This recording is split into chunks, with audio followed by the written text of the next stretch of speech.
Hello, friends. Welcome back to another edition of our video NBA Insider live stream notebook right here on the one and only Bleacher Report app. And we thank you, as always, to those who tune in to our shows on YouTube as well. We are coming to you live Monday, October 27th at 5 p.m. Eastern Time. Please drop your questions in the chat as you see below. We're happy to answer any and all things NBA. But first, our show's scheduled programming is starting with the one, the only, the alien in San Antonio, as Victor Wembanyama has started off this NBA season with an absolute bang. And we got news today that Wembanyama was named the very first Western Conference Player of the Week for this young season, something that I expect we'll see several times throughout this opening. I mean, this is the opening stretch of Victor Wembanyama's official arrival as an MVP candidate in this league. And I remember from the opening night on Tuesday night, whatever night it was, against Dallas, talking to some people at the Mavericks and saying, I fear for anyone who has a hope of winning the MVP award in this league anytime soon after this guy first achieves this accolade at some point in time, because he's 7'4".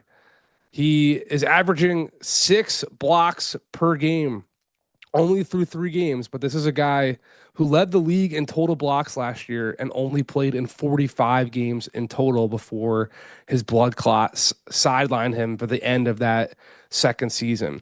Now that he's in this third campaign, Victor Wembanyama is already off to a 33-13 start. You see the numbers there, the 6 blocks per game with efficiency. And it's just remarkable how comfortable he is at all 3 phases of the floor on offense.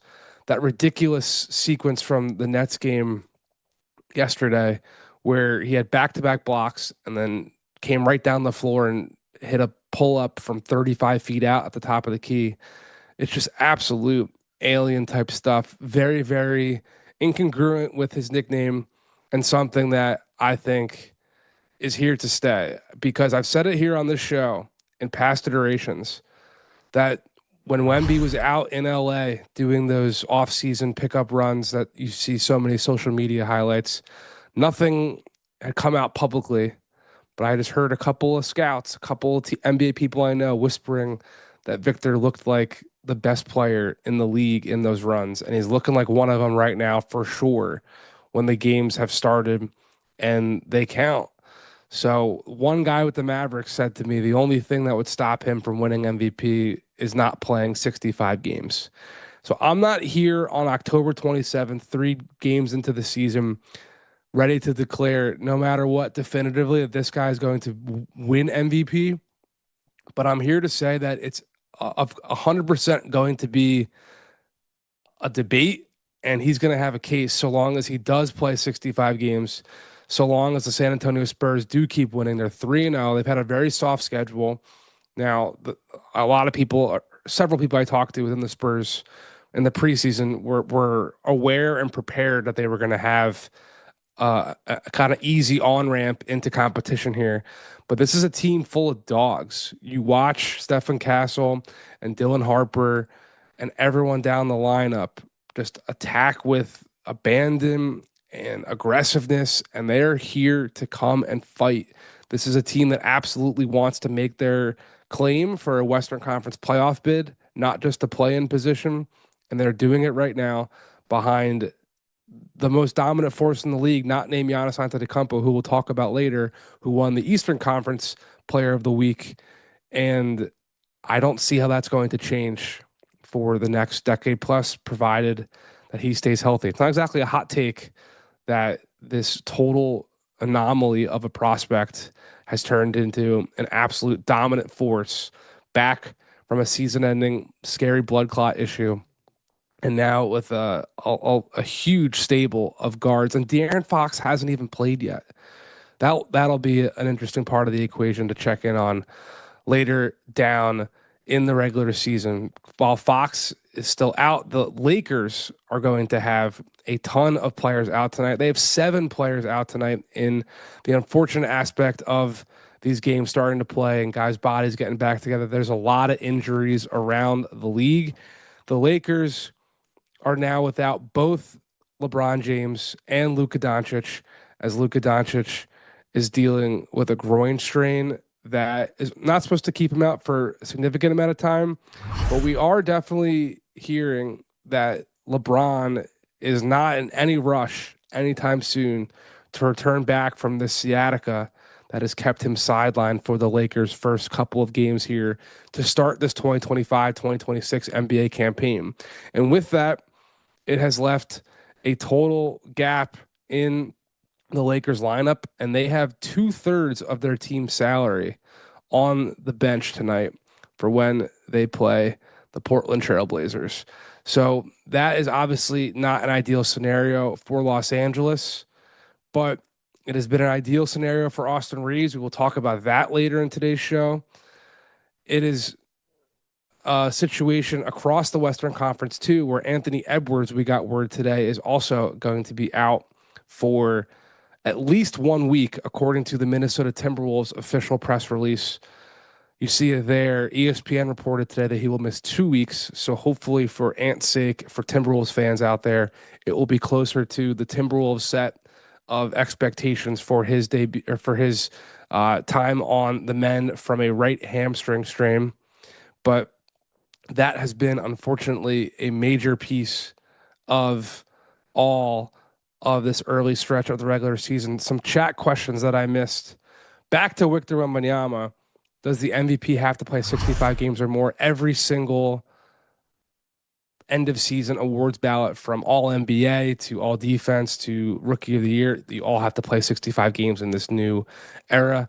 Minimal wants to know, Wemby could three-peat, or he says he'll say it. Wemby could three-peat for MVP if he stays healthy and the Spurs become a perennial playoff team.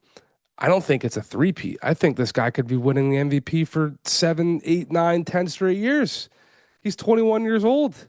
He's only getting better. He's only getting stronger. He's only filling out his frame little by little, day by day. He's adding new things to his bag every single week. Anyone I've ever talked to who spent some time working around Victor Wembanyama just talks about what a student of a game, what a sponge he is. And he's someone who clearly wants to take this very, very seriously. If anything, people talk about how he is the driving force for wanting to move this organization forward in competing across the league, because he wants to win and win now. So he's announcing himself for everyone there internally, and I think to the world publicly too. Layla wants to know, are teams and players more worrisome of hamstring injuries after last year? I believe that is in reference to the string of Achilles tears that we saw in the playoffs between Jason Tatum, Damian Lillard, and Tyrese Halliburton. That is all connected, and I unfortunately know way too much about this myself. That is connected to the calf, not the hamstring. I am not a doctor, but that is my experience, that the calf and calf strain stuff, go back to Kevin Durant in 2019 in the finals, where he was coming back from a calf situation before he tore his Achilles in that finals game against the Toronto Raptors. But I think generally speaking, with hamstrings, with lower leg stuff, anything that's like a pulled muscle, that's a strain, you want, especially in the beginning of the season, you want to manage that output and manage those situations so that a strain doesn't become a full tear. That is generally the approach that I think teams take with management of something that, you get a 2-week timetable on a hamstring injury, for example, for Anthony Edwards. That's to be caught. It's out of the abundance of caution, as opposed to something that demands it right now. And you would hear, it's pretty typical, you would hear a player or a team say, well, if it was, the playoffs, he'd be playing right now, which, to bring back to Layla's question, a lot of those guys were playing in the playoffs. Tyrese Halliburton, I will never forget Lisa Salter standing with a microphone like this, courtside, saying that Tyrese Halliburton knows the risks of playing with a calf strain, knowing what happened to Kevin Durant, and he wanted to go out there anyway. So right now, with the long view being that there's still roughly 80 games left in this season, from Joel Embiid in Philadelphia on a minutes restriction to Anthony Edwards to LA, with Luka Doncic now sidelined and LeBron still dealing with his sciatica stuff. Cautions and abundance of caution is certainly going to be what these training staffs and what these team officials and these players lead to. On the flip side, in Philadelphia, there definitely is some positive momentum, to my understanding, about Paul George making his season debut sometime in the next week plus, sometime in early November. So that's a positive element of the injury bug that is biting a lot of players around the league right now. The Atlanta Hawks have been bit by a slow start after getting all these accolades anecdotally in the media amongst their colleagues. I remember in the preseason GM survey that NBA.com puts out every year that the Hawks and new general manager Ansi Sala were named the team that had the most impressive offseason after signing Kristaps Porzingis in a three-team trade or acquiring Porzingis in a three-team trade with Boston and Brooklyn. They brought Nickeil Alexander-Walker in via sign and trade. They added Luke Kennard in the offseason as well. They re-signed Dyson Daniels to a 4-year, $100 million rookie scale extension. It's early, so just a 1-2 start is more of a stumble out of the gate than a catastrophic situation right now. They did just play the reigning champion Oklahoma City Thunder, which is obviously not the easiest task, but you see it here 3 games after starting the season with an empty injury report. The Hawks starting 5 has played just 9 total minutes together. 9 minutes feels worse than 0, a tease. And we have wanted to see this fully optimized Trae Young offense, pick and pop with Kristaps Porzingis, defensive menace Dyson Daniels, and your 2 long wings of Jalen Johnson and Zachary Ricochet flying up and down the floor, defending, getting out in transition, all that length being switchable outside of Trae Young. Kristaps Porzingis adding another element of rim protection on this defensive front that has always kind of been a bit of a weakness when you have someone such as Trae Young at the point of your attack. That's why they went out and paired Dyson Daniels in comparison to Dejounte Murray, who also was, brought into Atlanta to help fortify that point of attack defense. The 138 points that the Hawks gave up to Toronto was a shocker in their season opener, an absolute shocker. And that defense is always been kind of the issue, like we've been talking about here. Hayden wants to know, does this season and Trae's play affect his contract extension talks? That is the ultimate undercurrent to all this stuff with the Hawks. Of course, from a more macro big picture standpoint, the Hawks just want to be competing for the playoffs.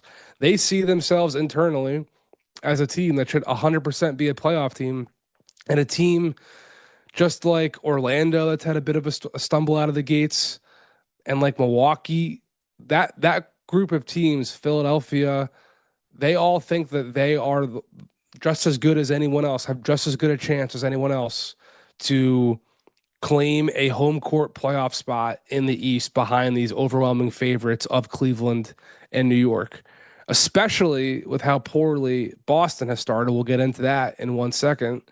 There is considered, a gap in the East to take advantage of if you're a team like Atlanta that is young, that has theoretically improving on the rise players, and has made strong offseason additions. And all of this was supposed to be the greatest opportunity for Trae Young to reestablish himself as a max contract player. He's not there right now. Back off of his rookie scale extension, just like Luka Doncic, who was traded for on draft night, he was a set it and forget it automatic max contract player. He went out, he led the Hawks to the conference finals in 2021, and flash forward till now, he is not that type of guy. He knows it. The Hawks knew it, and that was why those extension talks did not materialize and did not really happen this offseason, because Atlanta wanted to sit back and evaluate everything, knowing that Porzingis is going to be up for a new deal and other players are going to be up for new deals coming shortly as well. And Trae Young wanted the opportunity to go out and prove that he's worth that type of top dollar again. So that is something that I think is one of the bigger storylines of this season in terms of trying to forecast what the free agent market could look like a year from now, because Trae Young has a player option for next season. And whether or not he wants to exercise that or decline it to go out and test the open market or figure out a way to return with it to the Hawks, the only organization he's ever known, that's all going to be very indicative of how this season goes and ultimately how deep this team can go into the playoffs. So it's an early start. It's only 3 games, but it's certainly not the type of optimistic 3-0 beginning that we've just been covering in San Antonio with Victor Wembanyama, to say the least. Justin Tang, before we move on, says he'll say it. Quinn Snyder and Young's coaching playing style just isn't working. And I will say that I've heard nothing but positive things behind the scenes about their relationship, Quinn Snyder and Trae Young. In fact, I think Trae's side has really believed that Quinn Snyder has been one of the better coaches for Trae, and they have a really strong connective dynamic, to my understanding.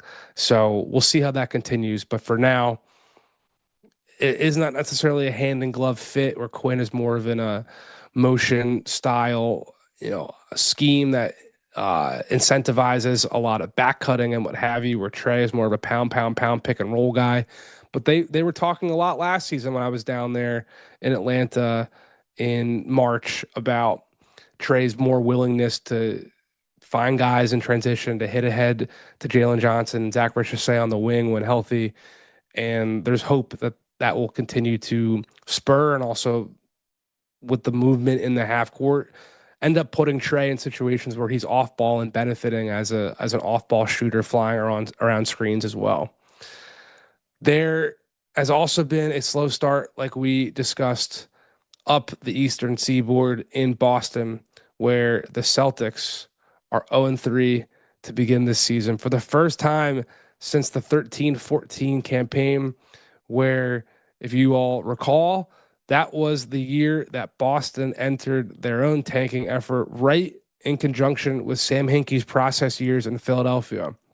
The same draft that Hinkie traded Drew Holiday for Nerlens Noel and announced the process in earnest was the same night that Boston traded Kevin Garnett and Paul Pierce of the 2013 NBA draft to Brooklyn and started a whole rebuild that netted Marcus Smart and got those Nets picks that turned into Jason Tatum and Jaylen Brown and ultimately helped propel them all the way to that 2024 title 10 years later.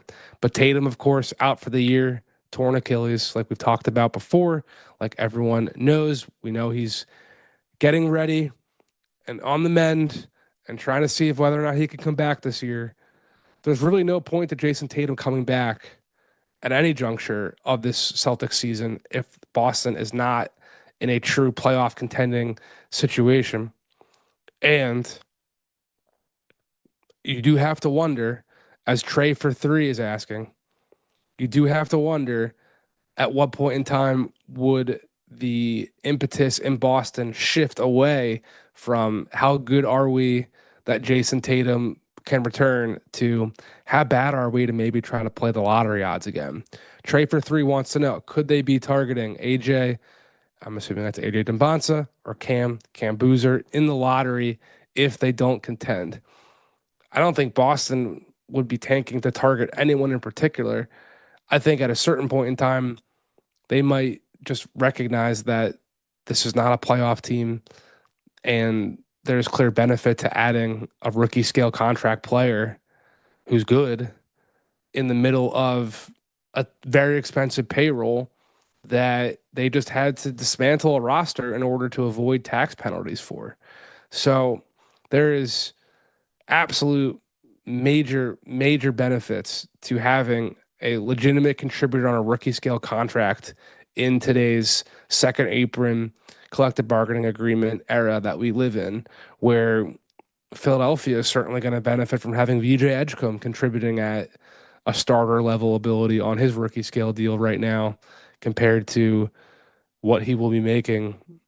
We're only 3 games into his career, but on his second contract as well. Layla says, just goes to show how truly valuable Jason Tatum is not being on the court. they tried to tell me he was a super team merchant. It's not just Jason Tatum not being there.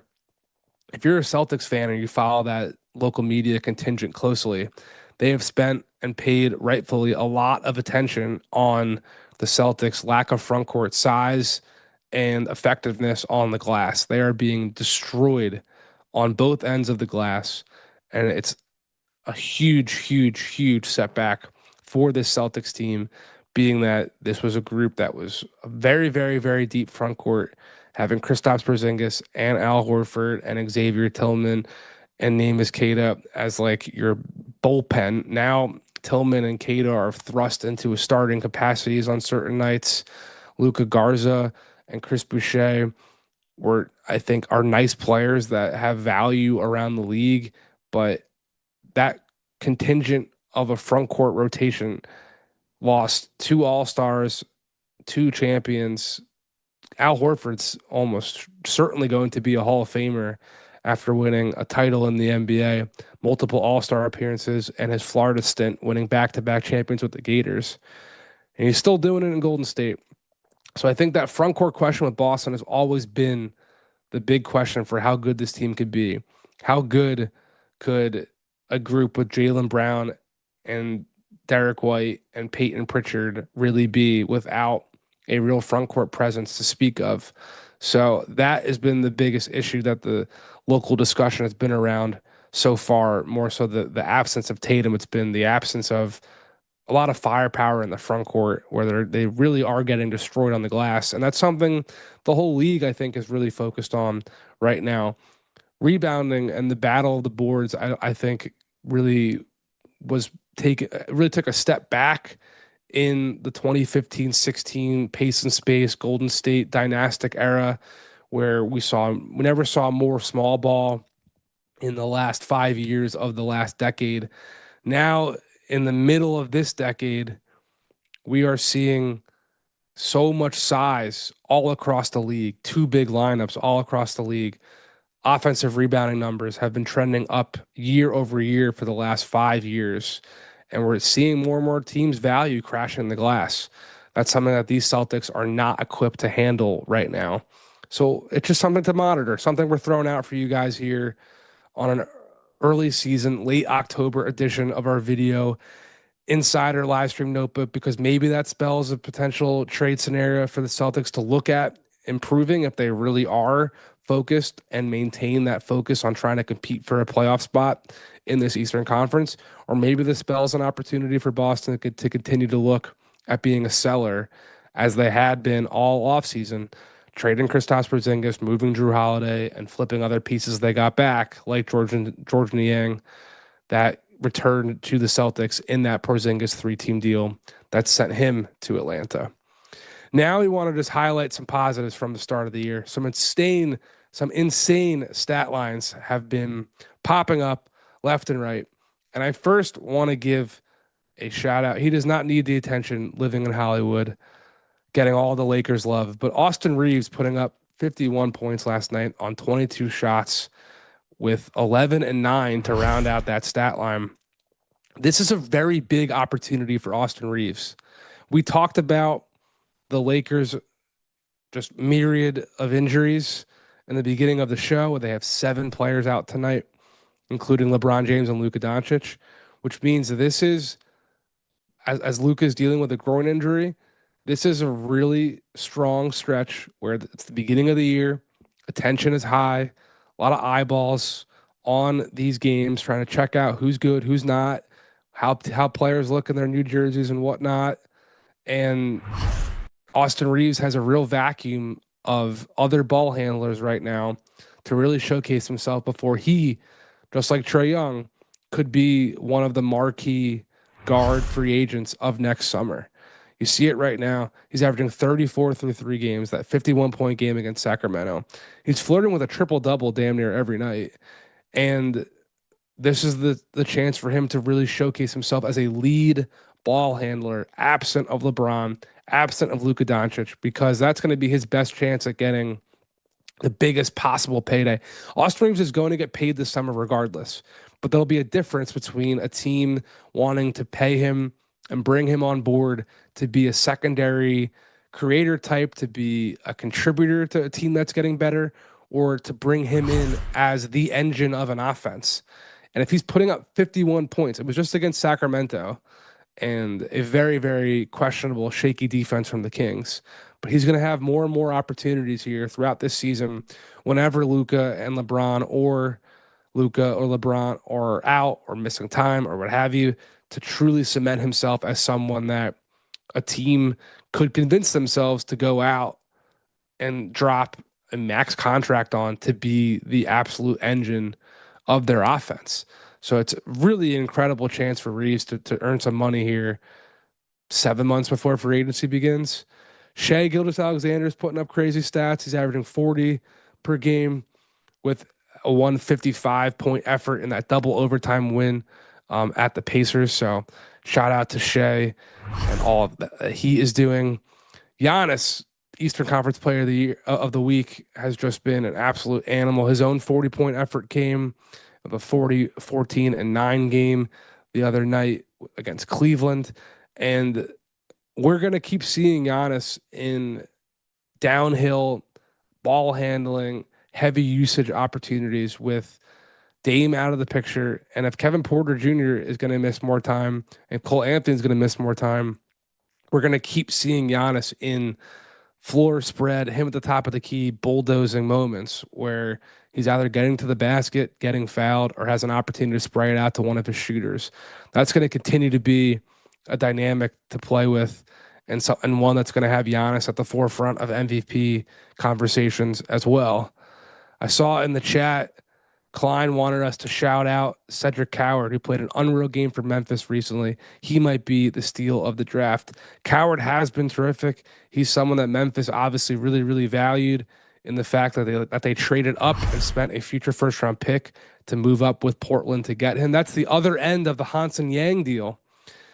The Portland Trailblazers got all the attention for taking Jan Hansen at 16.